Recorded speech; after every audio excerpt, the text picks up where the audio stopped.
Students, आप सबका स्वागत है एमसीसी क्लासेस में। तो आज का जो हमारा टॉपिक है, जो आज हम जो टॉपिक डिस्कस करने जा रहे हैं, वो हमारे पास ऑर्गेनिक केमिस्ट्री का एक मोस्ट इंपॉर्टेंट टॉपिक है और उस टॉपिक का नेम है हमारे पास ऑर्गेनोमेटेलिक कंपाउंड्स। तो आज के लेक्चर जो हमारा टोटली फोकस रहेगा वो रहेगा ऑर्गेनोमेटेलिक कंपाउंड्स पे। मैं आपको बताना चाहता हूँ ये जो ऑर्गेनोमेटेलिक कंपाउंड्स हैं, ये जो टॉपिक है हमारे पास ऑर्गेनिक का, ये ऑर्गेनिक के पॉइंट ऑफ व्यू से बहुत ज्यादा इंपॉर्टेंट टॉपिक है, क्योंकि इसका जो इसका एप्लीकेशन पार्ट है वो बहुत वास्ट है। तो स्टार्ट करते हैं ऑर्गेनोमेटेलिक कंपाउंड्स के बारे में।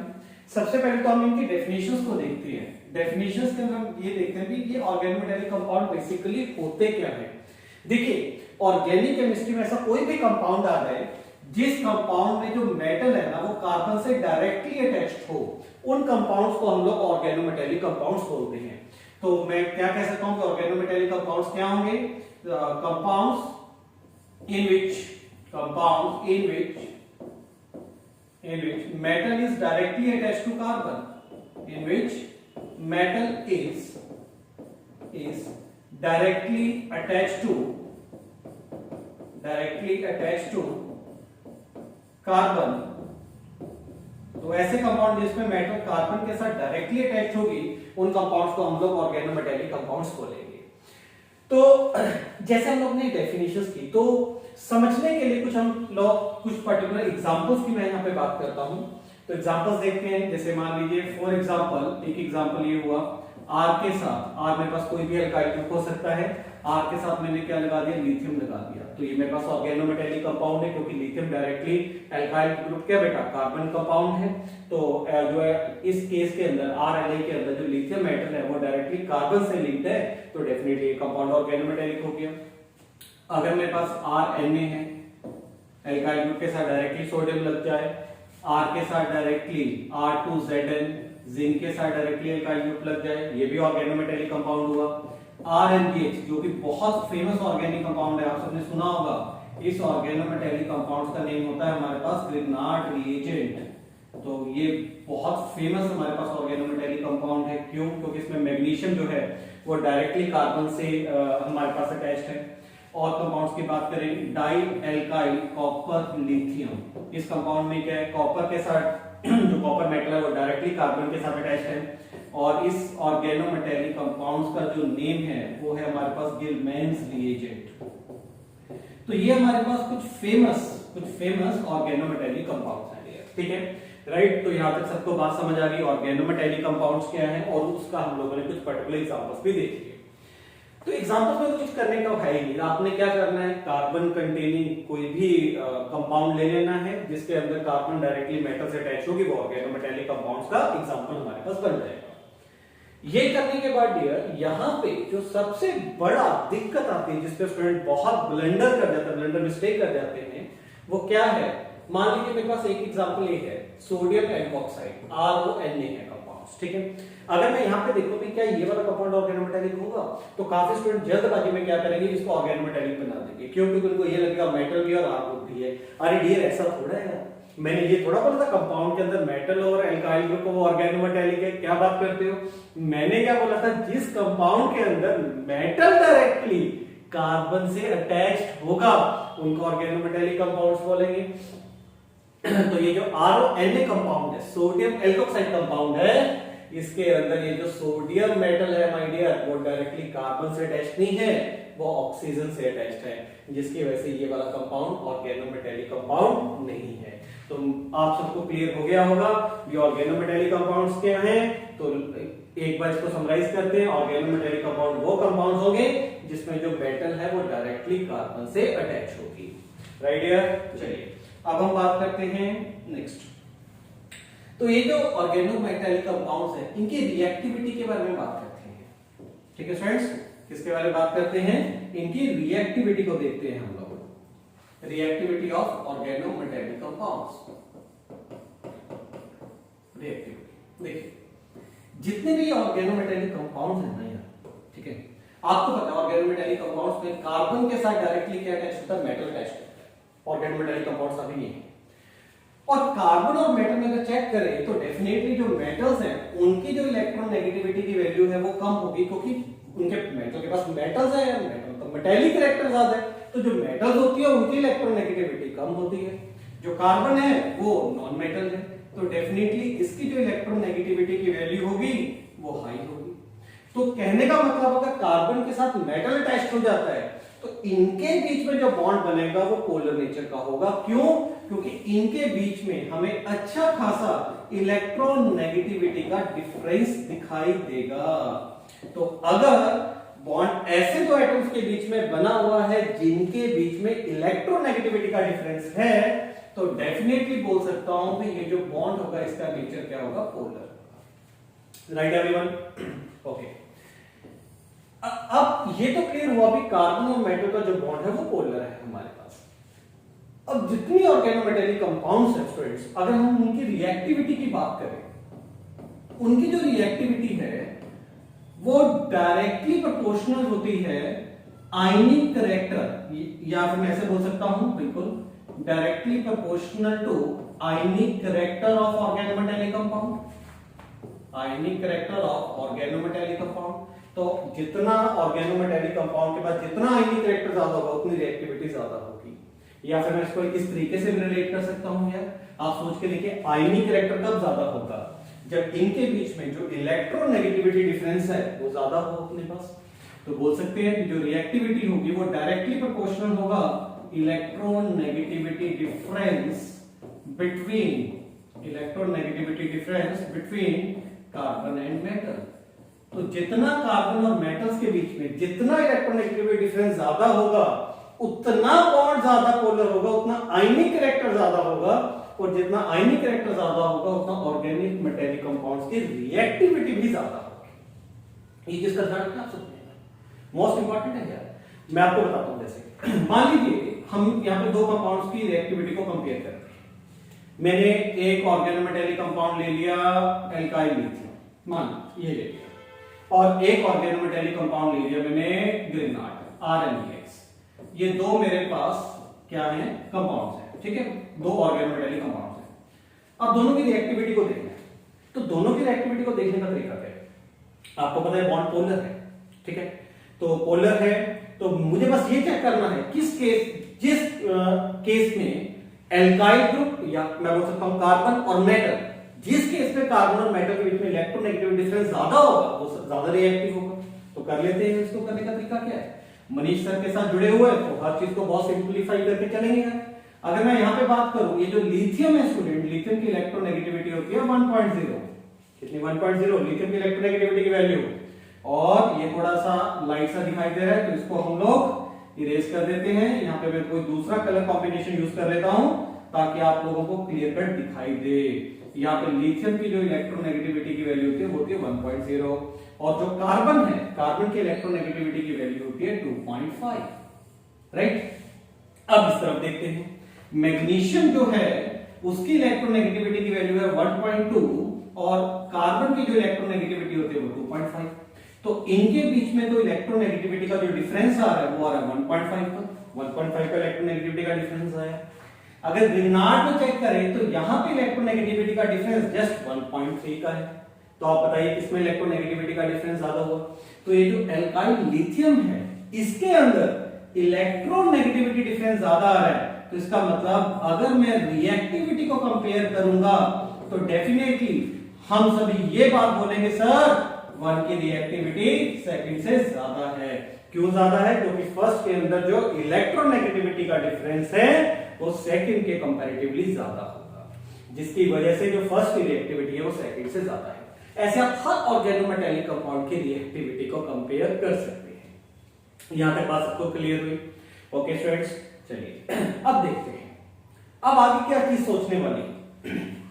जब मैं इनको ऑर्गेनोमेटेलिक कंपाउंड के यूज आपको बताऊंगा, एक एक ऑर्गेनोमेटेलिक कंपाउंड को, जो इंपॉर्टेंट ऑर्गेनोमेटेलिक कंपाउंड है उनको मैं वन बाय वन डिस्कस करूंगा, तब आपको पता लगेगा कि इनकी रिएक्टिविटी की वजह से इनका एप्लीकेशन कितना इंक्रीज कर जाता है। अब देखिए, जैसे अगर मैं बात करूं एल्काइल लिथियम की, तो इसकी रिएक्टिविटी बहुत ज्यादा है, बहुत ज्यादा रिएक्टिव ऑर्गेनोमेटेलिक कंपाउंड है, तो इसको कंट्रोल करना बहुत मुश्किल है। तो जो ज्यादा रिएक्टिव होते हैं ना उनका एप्लीकेशन पार्ट भी कम हो जाता है, क्योंकि उनकी रिएक्टिविटी इतनी ज्यादा हो जाती है कि उनको कंट्रोल करना मुश्किल हो जाता है। और जैसे ऐसे कंपाउंड लाइक जैसे ग्रिग्नार्ड है जिनमें इलेक्ट्रोनेगेटिविटी का डिफरेंस कम है, आयनिक करेक्टर ठीक ठाक सा है, बहुत ज्यादा आयनिक करेक्टर पोजेस नहीं कर रहे, रिएक्टिविटी इन बिटवीन सी है, बहुत ना ही बहुत ज्यादा ना ही बहुत कम है, तो ऐसे ऑर्गेनोमेटेलिक कंपाउंड का एडवांटेज बहुत ज्यादा हो जाता है। क्यों ज्यादा हो जाता है? क्योंकि ये मीडियोकर रिएक्टिविटी के हैं, तो ये हाईली सिलेक्टिव हो जाते हैं। कुछ पर्टिकुलर कंपाउंड के साथ रिएक्ट करेंगे, कुछ के साथ नहीं करेंगे। पर ये जो कंपाउंड्स होते हैं जिनमें इलेक्ट्रोनेगेटिविटी का डिफरेंस बहुत ज्यादा होता है, तो वो बहुत ज्यादा रिएक्टिव हो जाते हैं। तो बहुत ज्यादा रिएक्टिव होते हैं तो उनका जो एप्लीकेशन है वो सिलेक्टिव नहीं रहता, जो भी उसके सामने आता है उसके साथ रिएक्ट कर जाते हैं। इसलिए जनरली अगर हम देखते हैं, जब मैं आपको वन बाय वन को स्टडी करवाऊंगा आगे, तो आपको मैं ये बात दिखाऊंगा कि जिनकी रिएक्टिविटी मीडियोकर सी है, इन बिटवीन सी, मतलब बहुत ज्यादा बहुत कम के बीच में लाई करते हैं, उनका एप्लीकेशन पार्ट क्या होता है? ज्यादा होता है। Clear students? चलिए अब आगे स्टार्ट करते हैं। तो यहां पे इसके अंदर मैंने क्या बात की, आपको रिएक्टिविटी के बारे में हम लोगों ने बात की ऑर्गेनोमेटेलिक कंपाउंड्स के। ये स्टूडेंट्स एक चीज और सोचने वाले, बहुत इंपॉर्टेंट है। देखिए कभी भी अगर आर और मेटल का बॉन्ड बना होगा स्टूडेंट्स, तो ये जो बॉन्ड है इसका नेचर तो है तो पोलर है। अगर पोलर नेचर है तो ये वाला बॉन्ड हमेशा हेटेरोलिटिकली, इसका हेटेरोलिटिक क्लीवेज होगा यार। हेटेरोलिटिक क्लीवेज तो सभी जानते हैं, ठीक है। दो टाइप का क्लीवेज होता है, होमोलिटिक और हेटेरोलिटिक। होमोलिटिक जब बॉन्ड को सेंटर से टूटता है, जब हेटेरोलिटिक जब बॉन्ड को सेंटर से ना टूटे तो हेटेरोलिटिक क्लीवेज होगा। अगर इसका हेटेरोलिटिक क्लीवेज होगा तो ये जो ऑर्गेनोमेटेलिक कंपाउंड है हमेशा टूटेगा कैसे, सोच के देखिए। अरे स्टूडेंट्स, बच्चों सुनो ध्यान से, यहाँ पे मेटल की इलेक्ट्रोनेगेटिविटी कम है, आर की इलेक्ट्रोनेगेटिविटी ज्यादा है, तो डेफिनेटली अगर ये बॉन्ड टूटेगा तो अगर हेटेरोलिटिकली क्लीव होगा तो ये दोनों इलेक्ट्रॉन कौन लेके निकलेगा? आर लेके निकलेगा। क्यों? क्योंकि आर क्या है? कार्बन कंटेनिंग कंपाउंड है और उसकी इलेक्ट्रोनेगेटिविटी ज्यादा है, उसके इलेक्ट्रॉन को खींचने की टेंडेंसी ज्यादा है। कहने का मतलब अगर दो पर्सन फाइट कर रहे हैं तो कौन जीतेगा यार? जो ज्यादा स्ट्रांग है। सिमिलरली ये जो कार्बन था इसकी इलेक्ट्रोनेगेटिविटी की वैल्यू मेटल से ज्यादा है, तो कार्बन के इलेक्ट्रॉन को खींचने की टेंडेंसी ज्यादा है। तो क्या करेगा? जब भी ये आर और मेटल का बॉन्ड टूटेगा तो ये जो इलेक्ट्रॉन शेयर्ड इलेक्ट्रॉन है ये आर अपने पास लेकर निकलेगा। कहने का मतलब इसका जो क्लीवेज होगा वो इस तरीके से होगा, आर के ऊपर 2 इलेक्ट्रॉन नेगेटिव प्लस एन के ऊपर आ जाएगा पॉजिटिव, हमेशा इस तरीके से टूटेगा। मतलब हमेशा आर के ऊपर नेगेटिव आएगा, तो इसका मतलब क्या बनेगा? कार्बो एनायन। कार्बन आयन क्या होता है? जब कार्बन के ऊपर कौन सा चार्ज अपीयर होता है? नेगेटिव चार्ज, तो उसको कार्बो एनायन बोलते हैं। इसका मतलब मैं ये बोल सकता हूं कि जितने भी ऑर्गेनोमेटेलिक कंपाउंड्स होंगे, ऑर्गेनोमेटेलिक कंपाउंड्स वो गुड सोर्स होंगे कार्बो एनायन के। They are the good source of carbo anion. भी अगर हम लोगों ने कार्बो एनायन बनाना है तो हम इजीली ऑर्गेनोमेटेलिक कंपाउंड्स की हेल्प से बना सकते हैं। Right dear? तो याद रखना है भी जितने भी ऑर्गेनोमेटेलिक कंपाउंड्स होंगे, यहां से जो आर मिलेगा वो जनरली आर नेगेटिव की फॉर्म में मिलेगा, और जो आर नेगेटिव होता है वो एक अच्छा बेस है, एक अच्छा बेस है एज वेल एज एक अच्छा न्यूक्लियोफाइल भी है। तो बहुत कुछ होने वाला है आने वाले ऑर्गेनिक में। ये आर नेगेटिव एक करेक्टर नहीं रखता, 2 करेक्टर रखता है, ड्यूल नेचर है। तो जिसके भी 2 करेक्टर होते हैं वो बहुत खतरनाक होता है। हम बोलते हैं ना 20 का दोहरा चरित्र है, इसका मतलब बहुत खतरनाक है। तो देखना पड़ेगा कहां पे ये बेस है, कहां पे ये न्यूक्लियोफाइल है। क्लियर? तो मैं आपको बता दूं, तो ये जो मेरे पास स्लाइड है जिसको मैं समराइज करता हूं, तो यहां पे मैं ये कहना चाहता हूं कि जितने भी ऑर्गेनोमेटेलिक कंपाउंड्स हैं वो एक गुड सोर्स है कार्बन आयन के, और जो कार्बन आयन मिलेगा आपके ऊपर नेगेटिव मिलेगा वो एक अच्छा बेस भी होता है, एज वेल एज अच्छा एक न्यूक्लियोफाइल भी होता है। Clear students? ओके, तो ये था हमारे पास ऑर्गेनोमेटेलिक कंपाउंड्स का एक जनरल सा पार्ट। अब हम यहाँ पे क्या करने वाले हैं, एक एक ऑर्गेनोमेटेलिक कंपाउंड को डिटेल में डिस्कस करेंगे। तो सबसे पहले जो ऑर्गेनोमेटेलिक कंपाउंड है जिसको हम लोग डिटेल में डिस्कस करने वाले हैं, वो मोस्ट इंपॉर्टेंट ऑर्गेनोमेटैलिक कंपाउंड है जिसको बोला जाता है ग्रिग्नार्ड रिएजेंट। तो ये जो ग्रिग्नार्ड रिएजेंट है, देखिए इसको लिखा कैसे जाता है, इसको रिप्रेजेंट किया जाता है RMgX के साथ। It is Grignard reagent, right here. और यहाँ पे कुछ स्पेलिंग मिस्टेक होगी ग्रिग्नार्ड में, ये देखिए। तो ऐसी छोटी छोटी गलतियां हम लोगों ने नहीं करनी, इनको हम लोग इंप्रूव करते जाएंगे। Grignard reagent, okay dear. तो ग्रिग्नार्ड रिएजेंट को जो रिप्रेजेंट किया जाता है वो RMgX से रिप्रेजेंट किया जाता है। तो सबसे पहले देखते हैं ये ग्रिग्नार्ड रिएजेंट बनता कैसे है, प्रेपरेशन के बारे में। देखिए स्टूडेंट्स, ये जो ग्रिग्नार्ड रिएजेंट है ना, इसका प्रेपरेशन का जो मेथड है वो एक ही मेथड है। ये हम लोग प्रिपेयर करते हैं एल्काइल हैलाइड से स्टूडेंट्स। क्या किया, आपके पास कोई भी R ग्रुप है, उसके साथ हैलोजन लगा हुआ है, ठीक है। ये वाला जो R ग्रुप है ना, ये आपके पास एलिफेटिक भी हो सकता है, और ये वाला कंपाउंड आपके पास एरोमेटिक भी हो सकता है, कोई दिक्कत नहीं है, एलिफेटिक और एरोमेटिक, ठीक है, कोई प्रॉब्लम नहीं है। अगर हमारे पास कोई भी एल्काइल ग्रुप के साथ हैलोजन लगा हुआ है, इस कंपाउंड को अगर हम लोग मैग्नीशियम के साथ रिएक्ट करवाते हैं, मैग्नीशियम के साथ, और मैं आपको बता दूं, तो जब भी आप लोग ने ग्रिग्नार्ड बनाना है, यहाँ पे किसको यूज किया जाएगा, ट्राई ईथर को यूज किया जाएगा। इसको इग्नोर नहीं करना, स्पेशली किसको, ट्राई ईथर को। ये बहुत इंपॉर्टेंट है, बताऊंगा क्यों ट्राई ईथर के प्रेजेंस में ही ग्रिग्नार्ड बनता है। RX कंपाउंड लिया एल्काइल हैलाइड, मैग्नीशियम डाल दिया उसके बीच में, तो मैग्नीशियम ने क्या करना है, जस्ट एक इंसर्शन रिएक्शन शो करनी है। क्या करेगा, मैग्नीशियम R और X ग्रुप के बीच में इंसर्ट हो जाएगा, और इंसर्ट हो गया तो हमारे पास जो बना ग्रिग्नार्ड, तो हमारे पास फॉर्मेशन किसकी होगी, RMgX की। तो किसका फॉर्मेशन हो गया, ग्रिग्नार्ड रिएजेंट का फॉर्मेशन हम लोगों ने कर लिया, राइट हियर। तो आपको बता दूं प्रिपरेशन किससे होता है, एल्काइल हैलाइड को, चाहे एल्काइल हैलाइड हो चाहे एराइल हैलाइड हो, उसको अगर आप लोग मैग्नीशियम के साथ रिएक्ट करवाते हैं ट्राई ईथर की प्रेजेंस में, तब हमारे पास ग्रिग्नार्ड रिएजेंट का फॉर्मेशन हो जाता है। ओके, अब देखना है रिएक्टिविटी के बारे में। रिएक्टिविटी देखते हैं किसकी, RX ग्रुप की। रिएक्टिविटी ऑफ RX, कौन सा एल्काइल हैलाइड ज्यादा रिएक्टिव है टुवर्ड ग्रिग्नार्ड रिएजेंट। आप देखिए, हमने करना कि जब ग्रिग्नार्ड बनाना है तो मैग्नीशियम क्या कर रहा है, R और X का बॉन्ड ब्रेक कर रहा है।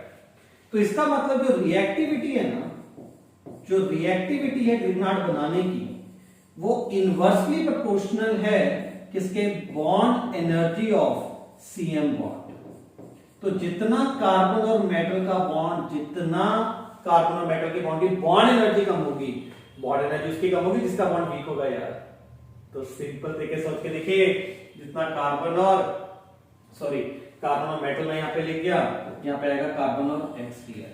तो जितना हमारे पास कार्बन और हेलोजेंस का बॉन्ड जितना वीक होगा, उतनी उसकी बॉन्ड एनर्जी कम होगी, और जितना ये बॉन्ड वीक होगा उतना जल्दी टूटेगा, और उतना ग्रिग्नार्ड रिएजेंट हमारे पास जल्दी बनेगा, राइट। तो बोल सकते हैं जो रिएक्टिविटी है स्टूडेंट्स, वो CX बॉन्ड पे, कार्बन और हेलोजन बॉन्ड की नेचर पे डिपेंड करता है। तो जितना बॉन्ड वीक उतनी रिएक्टिविटी ज्यादा ग्रिग्नार्ड बनाने की। तो देखते हैं, तो देखिए बेटा यहां से क्या पता लगा, अगर मेरे पास मान लो कार्बन और आयोडीन है, ठीक है, अगर मैं बॉन्ड एनर्जी की बात करता हूं तो आप सोच के देखिए, पहला हम लेके चलते हैं कार्बन और फ्लोरीन का बॉन्ड दिया है। हेलोजन कौन कौन से हो सकते हैं हमारे पास, हेलोजन हो सकता है, फ्लोरीन हो सकता है, तो और क्लोरीन हो सकता है, ब्रोमीन हो सकता है, और आयोडीन हो सकता है स्टूडेंट्स। अगर आप इनकी बॉन्ड एनर्जी को कंपेयर करते हैं तो आपको क्या पता लग रहा है, यहाँ पे जो कार्बन है ये कौन से पीरियड का एलिमेंट है, सेकंड पीरियड का एलिमेंट है। तो इसका जो बॉन्ड बनेगा वो कार्बन के 2p ऑर्बिटल और फ्लोरीन के 2p ऑर्बिटल की ओवरलैपिंग से बनेगा। ये जो कार्बन का बॉन्ड बनेगा ये कार्बन की 2p और क्लोरीन के 3p ऑर्बिटल से, ये कार्बन के 2p और ब्रोमीन के 4p ऑर्बिटल से, ये कार्बन के 2p और आयोडीन के 5p ऑर्बिटल की ओवरलैपिंग से बन रहा है बॉन्ड। अब आपको पता ही है भी जितना ऑर्बिटल में साइज का डिफरेंस कम होता है उतना बॉन्ड ज्यादा स्ट्रांग होता है, क्लियर। या फिर आप इसको दूसरे तरीके से क्या देख सकते हो, अगर जितना एटम का साइज स्मॉल होगा उतना बॉन्ड स्ट्रांग होता है, तो कार्बन और फ्लोरीन दोनों का साइज क्या है, स्मॉल है, तो इसका मतलब कार्बन और फ्लोरीन का बॉन्ड क्या होगा, स्ट्रॉन्ग होगा। Cl का साइज क्या कर रहा है, इंक्रीज कर रहा है, तो बॉन्ड क्या हो रहा है, वीक हो रहा है। तो इसका मतलब स्टूडेंट्स अगर बॉन्ड एनर्जी की बात करें तो सबसे ज्यादा बॉन्ड एनर्जी होगी Cf की, देन Cl की, देन Cbr की, और जो सबसे कम बॉन्ड एनर्जी होगी या फिर जो सबसे वीक बॉन्ड होगा वो कार्बन और आयोडीन का होगा। तो इसका मतलब किसका बॉन्ड जल्दी टूटेगा, कार्बन और आयोडीन का। तो क्या पता लगा, तो यहां से बोल सकते हैं भी जो रिएक्टिविटी है स्टूडेंट्स, जो रिएक्टिविटी है, अगर मैं R ग्रुप को क्या रखूं, सेम रखूं, तो मैं बोल सकता हूं भी जो एल्काइल आयोडाइड होगा उसकी रिएक्टिविटी सबसे ज्यादा है, देन एल्काइल ब्रोमाइड की, देन एल्काइल क्लोराइड की, और सबसे जो लीस्ट रिएक्टिव होगा वो एल्काइल फ्लोराइड होगा। कहने का मतलब जितने भी एल्काइल हैलाइड्स हैं उनमें से जो एल्काइल आयोडाइड होगा वो अपने पास सबसे ज्यादा रिएक्टिव होगा, राइट यार। तो इस चीज का ध्यान रखना। सबसे लीस्ट रिएक्टिव कौन सा होता है, आरएफ। इसका तो जनरली आप लोग ग्रिग्नार्ड देखोगे ही नहीं। क्यों नहीं देखोगे ग्रिग्नार्ड, अरे बहुत स्ट्रॉन्ग बॉन्ड है यार, नहीं टूटता इजीली। जो कब वक्त बॉन्ड ही नहीं टूटता वो ग्रिग्नार्ड क्या बनाएगा, जिसकी वजह से आरएफ के अंदर हम लोग जनरली ग्रिग्नार्ड की फॉर्मेशन को नहीं देखते, राइट यार, वेरी गुड। हाँ, अगर मेरे पास आर ग्रुप मान लो डिफरेंट होता, क्या डिफरेंट होता, आर ग्रुप डिफरेंट होता। जैसे मान लेते हैं हम लोग भी मेरे पास एक है CH3MgBr है, ठीक है, ये ग्रिग्नार्ड था। एक इसमें मेरे पास इथाइल मैग्नीशियम Br है, ये ग्रिग्नार्ड हो गया। एक 3 कार्बन्स का मेरे पास ग्रिग्नार्ड है। तो अब यहाँ पे क्या हुआ है, यहाँ पे मैंने जो RH ग्रुप है उसको सेम रखा। क्यों, देखो जो X ग्रुप है उसको सेम रखा। X ग्रुप कौन सा रखा है, यहाँ पे Br रखा है। चेंज किसको कर रहा हूं आइडिया, R को चेंज कर रहा हूं। यहाँ पे R क्या है, मिथाइल है, यहाँ पे R क्या है, इथाइल है, यहाँ पे R क्या है, प्रोपाइल है। मतलब यहाँ पे R ग्रुप डिफरेंट है, ठीक है। अब ये देखना कि R ग्रुप कौन सा ज्यादा रिएक्टिव होगा। तो इस सिनेरियो में स्टूडेंट्स आपने ध्यान रखना है, जो रिएक्टिविटी होगी वो डायरेक्टली प्रोपोर्शनल होगी stability of carb A9, stability of कार्बो A9. तो आपने जस्ट क्या करना है, जो कार्बो एनाइन है उसकी स्टेबिलिटी को चेक कर लो, आपको आंसर मिल जाएगा। पहले वाले में यहाँ पे कार्बन आयन क्या बनेगा बेटा, CH3 नेगेटिव बनेगा। यहाँ पे सेकंड केस में कार्बन आयन क्या बनेगा, CH3 CH2 नेगेटिव आएगा। थर्ड वाले केस में कार्बन आयन क्या बनेगा, तो इस वाले कार्बन के ऊपर नेगेटिव आएगा। बताओ, कार्बन आयन की स्टेबिलिटी तो सबको पता ही नहीं है। ये ग्रुप कौन सा इफेक्ट लगाएंगे, प्लस आई लगाएंगे। तो प्लस आई से कार्बन आयन की स्टेबिलिटी क्या होती है, कम होती है। तो अगर इनकी स्टेबिलिटी को देखें तो स्टूडेंट्स बोल सकते हैं ये जो मिथाइल कार्बन आयन है सबसे ज्यादा stable, then ethyl carbon ion, तो सबसे लास्ट में प्रोपाइल कार्बन आयन। तो कहने का मतलब अगर आर ग्रुप डिफरेंट है तो रिएक्टिविटी का ऑर्डर रखने को मिल गया स्टूडेंट्स। तो क्या होगा, CH3MgBr की रिएक्टिविटी सबसे ज्यादा, देन इथाइल, और सबसे लास्ट में क्या आएगा, प्रोपाइल आएगा। तो इस पॉइंट को हाईलाइट करके रख लीजिए, ये आपके लिए बहुत यूजफुल रहेगा। भी अगर हमारे पास आर ग्रुप डिफरेंट है तो कौन सा एल्काइल हैलाइड ज्यादा रिएक्टिव होगा ग्रिग्नार्ड के लिए, उसको चेक करने का तरीका क्या है, जो हमारे पास कार्बन आयन बनेगा, ठीक है, तो कार्बन आयन बना लो, उस कार्बन आयन की स्टेबिलिटी को चेक कर लो। जितना कार्बन आयन ज्यादा स्टेबलाइज होगा उतनी उसकी रिएक्टिविटी ज्यादा होगी, क्योंकि उतना उसका ग्रिग्नार्ड ज्यादा स्टेबल बनेगा। ओके, यहां तक बात क्लियर हुई। तो ये था हमारा टॉपिक आज का ग्रिग्नार्ड के बारे में।